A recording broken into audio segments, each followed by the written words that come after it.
Hi ഇന്ന് വൈകുന്നേരത്തെ കുറച്ച് വിശേഷങ്ങളാണ് കേട്ടോ. നല്ല മഴ പെയ്തിട്ടുണ്ടായിരുന്നു ഉച്ചക്ക്. എന്താണെന്ന് അറിയില്ല കേട്ടോ, 2 ദിവസമായിട്ട് കാലാവസ്ഥ വലിയൊരു സുഖമില്ലാത്തൊരു മൂടൽ പോലെയാണ് കേട്ടോ. അങ്ങനെ മഴ പെയ്യണ ഒരു സമയത്തെ എനിക്ക് ചിലപ്പം എന്തെങ്കിലും ഒരു എണ്ണക്കടി ഉണ്ടാക്കി തിന്നാൻ തോന്നലുണ്ട് കേട്ടോ, ചായക്ക് കൂട്ടാൻ. എനിക്ക് മാത്രമാണോ ഇനിയിപ്പോൾ അത് കാണുന്ന നിങ്ങൾക്കൊക്കെ അങ്ങനെയാണോ എന്നൊന്നും അറിയില്ല. അങ്ങനെ ഉള്ളവരുണ്ടെങ്കിൽ ഒന്ന് കമൻറ്റ് ചെയ്യണേ. ചിലപ്പോൾ നമുക്ക് അങ്ങനെ തോന്നൂലേ, നല്ല മഴയൊക്കെ പെയ്യണ ആ ഒരു മൂടൽ പോലത്തെ ഒരു കാലാവസ്ഥക്ക് നല്ല ചൂടുള്ള ചായയും എന്തെങ്കിലും നല്ല ചൂടുള്ള കടിയൊക്കെ അങ്ങോട്ട് ഉണ്ടാക്കാൻ. അപ്പോൾ എനിക്കെന്തായാലും ഇന്ന് അങ്ങനെ ഒന്ന് തോന്നിയൊരു ദിവസമായിരുന്നു. അതുമല്ല, ഞാനൊന്ന് ടൗണിൽ പോയിട്ടുണ്ടായിരുന്നു കേട്ടോ. അപ്പോൾ കുട്ടികൾക്ക് വരുമ്പോൾ ഞാനൊന്ന് വാങ്ങിയിട്ടുണ്ടായിരുന്നില്ല. അപ്പോൾ വന്നിട്ട് അവർക്ക് കുറച്ച് പക്കവടയും പിന്നെ പാല് വാങ്ങിയിട്ട് കുറച്ച് പാൽ ചായ ഒക്കെ ഉണ്ടാക്കി കൊടുക്കാമെന്ന് വിചാരിച്ചിട്ടുണ്ടായിരുന്നു. അങ്ങനെ വേഗം ഉള്ളിയൊക്കെ ഒന്ന് എടുത്ത് വേഗം ഞാനെന്നാൽ ചോപ്പറിലിട്ടൊന്ന് അരിഞ്ഞെടുത്തിട്ടുണ്ട്. ആ ഒരു ചോപ്പർ ഉള്ളത് കൊണ്ട് നല്ലൊരു ഉപകാരമാണ് കേട്ടോ. ഏറ്റവും കൂടുതൽ നോമ്പിനും ഇതുപോലെ എണ്ണക്കടിയൊക്കെ ഉണ്ടാക്കുമ്പം നോമ്പിനാണല്ലോ പിന്നെ അങ്ങോട്ട് തുടങ്ങാൻ പോകണല്ലേ ഉള്ളൂ. അപ്പോൾ നല്ലൊരു ഉപയോഗമാണ് കേട്ടോ. അപ്പോൾ ഞാൻ വേഗം ഉള്ളിയൊക്കെ ഒന്ന് ചോപ്പറിൽ അരിഞ്ഞെടുത്തു. കുറച്ച് പച്ചമുളകും ഒരു 2 പച്ചമുളകും ചെറുതായിട്ടൊന്ന് അതിൽ അരിഞ്ഞിട്ടിട്ടുണ്ട്.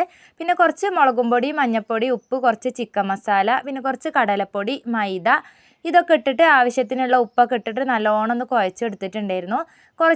കുഴച്ചിട്ട് കുറേ സമയം വെച്ചിട്ടൊന്നും ഉണ്ടായിരുന്നില്ല കേട്ടോ. അത് അവിടെ ഓരോരുത്തർ കാത്തിക്കുകയാണ്. വേഗം ചുട്ടുകൊണ്ടാന്ന് പറഞ്ഞിട്ടുള്ള നിൽക്കലാണ് കേട്ടോ.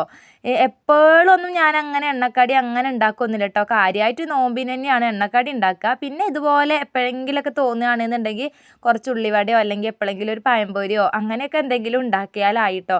ഇന്നിപ്പോൾ എന്താ അറിയില്ല, എനിക്കും ഒരു പൂതി അങ്ങോട്ട് വന്നു. ഒന്നാമത്തെ കാര്യം, ഞാൻ ടൗണിൽ പോയപ്പോൾ ചായ കുടിച്ചിട്ടുണ്ടായിരുന്നു. അപ്പോൾ മക്കൾക്ക് വന്നിട്ട് ഉണ്ടാക്കി കൊടുക്കാം, നമ്മളിങ്ങനെ കുടിച്ചിട്ട് വരുമ്പോൾ എന്തോരം ഇടങ്ങാറല്ലേ. അപ്പോൾ അതുകൊണ്ടും കൂടിയാണ് കേട്ടോ ഇപ്പോൾ ഇന്ന് ഉണ്ടാക്കുന്നത്. അങ്ങനെ എന്തായാലും ഫസ്റ്റത്തതൊക്കെ ഒന്ന് ഇട്ടിട്ടുണ്ട്. ഇനിയിപ്പോൾ രണ്ടാമത്തതൊക്കെ ഇട്ടിട്ട് വേഗം മൊത്തത്തിൽ എല്ലാതും ഒന്ന് ചുട്ടെടുത്തിട്ട് വേണം എല്ലാവരും കൂടെ ഒരുമിച്ച് ഇരുന്നിട്ട് ഒന്ന് ചായ കുടിക്കാൻ. നിച്ചുമോളെ പിന്നെ പാലിനും പറഞ്ഞയച്ചിട്ടുണ്ടായിരുന്നു കേട്ടോ ഞാൻ. അപ്പോൾ ഓൾ പാലും വാങ്ങി വന്നിട്ടുണ്ടായി.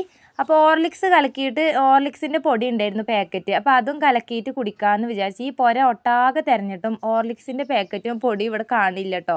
പിന്നെ നമുക്ക് കള്ളനെ പിടി കിട്ടിയിരിക്കണ്. നാഫിമോൻ എടുത്ത് ആ പാക്കറ്റിൽ നിന്നൊക്കെ എടുത്ത് കഴിച്ചിട്ടുണ്ടായി പോലും. ഇപ്പോഴാണ് കേട്ടോ അതൊക്കെ അറിയണത്. എന്തായാലും പിന്നെ ഞാൻ പാൽ ചായ തന്നെ ആക്കിയിട്ടുണ്ടായിരുന്നു. അപ്പോൾ അതൊക്കെ മേശമ്മ കൊണ്ടുവച്ചിട്ടുണ്ട്. വേഗം ചായയും കടിയും ഒക്കെ ഇവിടെ കൊണ്ടുവന്ന് വെച്ച് ഞങ്ങൾ എല്ലാവരും പാടെ ഒരുമിച്ച് ഇരുന്ന് അങ്ങോട്ട് ചായ കുടിച്ചിട്ടുണ്ടായിരുന്നു. ഇങ്ങനെ ഇതുപോലെ എന്തെങ്കിലുമൊക്കെ ഉണ്ടാക്കിയിട്ട് ചായ കുടിക്കുമ്പോൾ ഇക്കയും കൂടെ വേണമായിരുന്നു എന്ന് തോന്നും കേട്ടോ. നമ്മൾ മാത്രമാണല്ലോ ഉണ്ടാവുക. ഇക്കാക്കുള്ള പിന്നെ ഞാൻ എടുത്തു വെച്ചിട്ടുണ്ടായിരുന്നു. പിന്നെ അതാ ചായ കുടിയൊക്കെ കഴിഞ്ഞ് എണീച്ചു. പിന്നെ ഞാൻ ടൗണിൽ നിന്ന് വരുമ്പോൾ കുറച്ച് പച്ചക്കറിയൊക്കെ വാങ്ങിയിട്ടുണ്ടായി. അപ്പോൾ അതൊക്കെ ഒന്ന് കവറിൽ അങ്ങനെ കൊണ്ടുവന്ന് വെച്ചതായിരുന്നു കേട്ടോ. പിന്നെ വേഗം അതൊക്കെ ഒന്ന് പച്ചക്കറി കൊട്ടയിലേക്ക് എടുത്ത് വെച്ചിട്ടുണ്ടായി. പിന്നെ പാത്രം കഴുകാനുണ്ടായിരുന്നു. വേഗം അതൊക്കെ ഒന്ന് കഴുകി അടുക്കളയൊക്കെ ഒന്ന് ക്ലീൻ ആക്കി ഇട്ടിട്ടുണ്ടായിരുന്നു കേട്ടോ. അപ്പോൾ ഇന്നത്തെ വീഡിയോ ഇത്രയേ ഉള്ളൂ.